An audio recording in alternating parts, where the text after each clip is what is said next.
Let me ask you about the government's attack on Labor's union links. This has been a constant theme of this campaign, pointing out that, well, it says 70% of Labor's front bench made up of former trade union officials. You are a former ACTU leader and a former Prime Minister. Does Labor have a problem here with the level of union influence?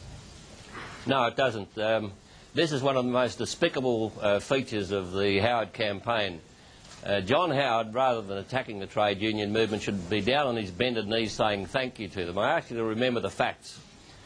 When I became Prime Minister in 1983, March the 5th, I inherited an economy of which he had been in charge for several years as Treasurer, and he'd absolutely messed it. We had 11% unemployment, 11% inflation, and the worst budget deficit in history, one of the worst in the post-war era in any developed country. And we had to fix it. We had to make a whole lot of tough decisions.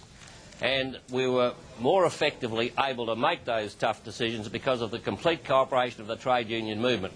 The trade unions were in a position where they could have got significant increases in money wages, and in one of the greatest acts of self-sacrifice by any institution in Australia's history, the trade unions were prepared to forego money wage increases so that we could get a position where Australian industry could become more competitive. And it's the judgment, David, of every economist in this country and every international financial institution that it was the restructuring reforms undertaken by my government with the full cooperation of the trade union movement which created the strength of the Australian economy today.